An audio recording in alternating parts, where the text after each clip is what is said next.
So we have clarified the concept of electric potential. Now comes towards the topic potential difference. Yes, so here you can see the diagram, and again we are having the same electric field, and here in this case now we are having 2 points P1 and P2. So let's suppose any electron, if not coming from the infinity, if it is moving in an electric field only and from one point to the another point, because earlier in the example I have told you that bringing the electron to one point, that is P1, and bringing that same electron to another point, that is P2, will gives you different value of potentials.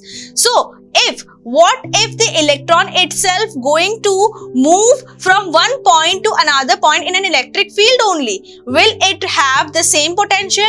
Not at all.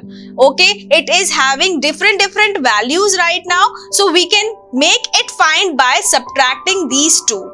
Okay, so here is the potential difference. It is the amount of work done in moving a unit charge from the point to the other point. From one point, any point you can take in an electric field to another point, and the difference between them will gives you the potential difference. Okay, so P1 minus P2 here will gives you the potential difference here, and because we are going to move a charged particle, so work done will be done by the charged particle. So we can say that work done by a charged particle will gives you the potential here. So here that potential is actually the difference between these two. So how this comes to this is like this only, like the same charged particle is going to do. So work done in bringing that particle from infinity to that point minus to the work done to the next point, and the same charge is going to perform these two. So here W by Q, W1 by Q and W2 by Q will gives you W1 minus W2 by Q. So again, if we summarize all these things, we can net WAB. Okay, that will gives you Q part. Okay, so here like this we can find the value of electric potential. So let us discuss this thing also with the same example that we have taken for the electric potential, that is the bucket example. Yes, that is very convenient for me to use this example and to make it remarkable. Yes, of course. So here earlier in electric potential case we have taken this second bucket blank, right? But here at this time in current situation we are taking it at some level. Yes, so let's suppose VA is the level of the bucket 1 and VB is the level of bucket 2. Okay, and now as you can see here, the bucket 2 is having less level compared to the bucket A. So from where to where water will move? Yes, definitely from A level to the B level, because A has more water and B has less water. Fine. In the same manner, more potential and less potential again will make the electron charge move from one place to the another place. So here we can say that potential level, that is V is recognized as potential. Okay, so VA minus VB, the difference level between these two, like in electric potential also, in field also, E here at P point, P1 point, and he here at P2 point, the difference between these 2 points will gives you the potential difference. Okay, so here in the same manner, VA minus VB will give you the difference in the potential difference. Okay, so WAB will gives you the difference of the work done required by the charged particle, and that is actually can be calculated as the joule per coulomb. Fine, so joule here is the SI unit of W and coulomb here is the SI unit of charged particle. So electric potential and potential difference between an electric field, we have discussed that thing. But what happened in the practical life? Where is the potential in practical life? So dear all, you all have seen the electric cells. Yes, this is the practical example of electric potential, and how is it work? We are going to discuss that also. Like here, current flows through the circuit due to the potential difference between the electrodes. You might have seen in an electric cell there is a positive sign and a negative sign, and if you haven't, then you have to see it right now. Okay, if you are having a cell at your home, so you can see that in a cell this part is considered to be as positive and this is as negative. Okay, and you know that electrons are usually flows because they are less weight and they can move as a free electron, but protons cannot. So deficiency of electrons will gives you positivity.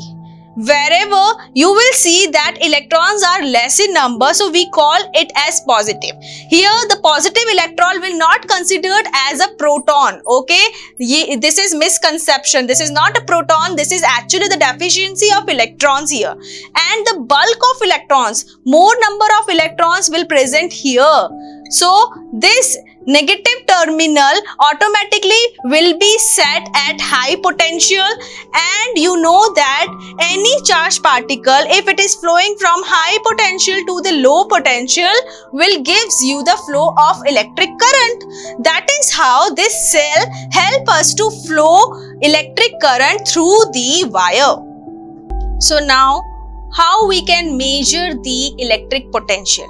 There must be some SI unit for that also, like charged particle has the SI unit Coulomb. Okay, in the same manner, electric potential can be calculated as volt. Okay, so here the SI unit of electric potential difference is the volt, and electric potential also, the electric potential difference and electric potential both are same thing.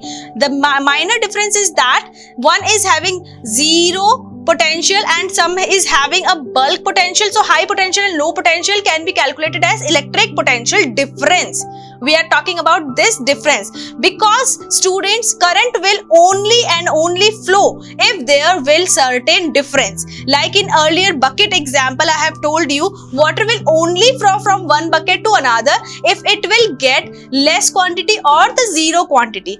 Whatever the water pressure flow from one bucket to the next depends on the consistency or the water level present in the second bucket. If it is zero at one level, if it is like one bucket is here, one is here, okay, it is again filled with the water.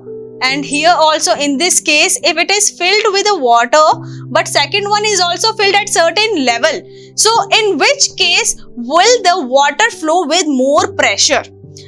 This is A case and this is B case. Okay, so in the first case, obviously water will flow with the more pressure because there is nothing. Yes, so water will come with a lot of pressure. So we can say here that electric potential will also be more if the difference between them will be cleared and one is at high potential and another one is low potential, but that low potential is actually equals to 0 volt. Fine. In the same manner, if here let's suppose that is 12 volt, let's suppose, and that is 0 volt. So difference here will gives you 12 volt minus 0 volt and it is equals to 12 volt. Let's suppose it is 12 volt and let's suppose this is 3 volt. Okay, so the difference here will gives you 12 volt minus 3 volt and that is 9 volt. So which one is greater? Obviously this one is greater, 12 volt is greater. So that is why we can say that there must be certain difference. So don't get confused if somebody is asking you the SI unit of electric potential, that is also volt, and the SI unit of electric potential difference, that is also volt. So we can say that 1 volt is equals to 1 joule per Coulomb. Okay, and that even can be written as like this. Okay, why? Because in mathematics you have learned that anything which we bring from the denominator place to the upward will get the minus power sign. Okay, so remember that you can write this into this manner also, or joule per Coulomb can be written also. Okay, but you don't have to write both these two. You can simply write 1 volt. Okay, that is more than sufficient.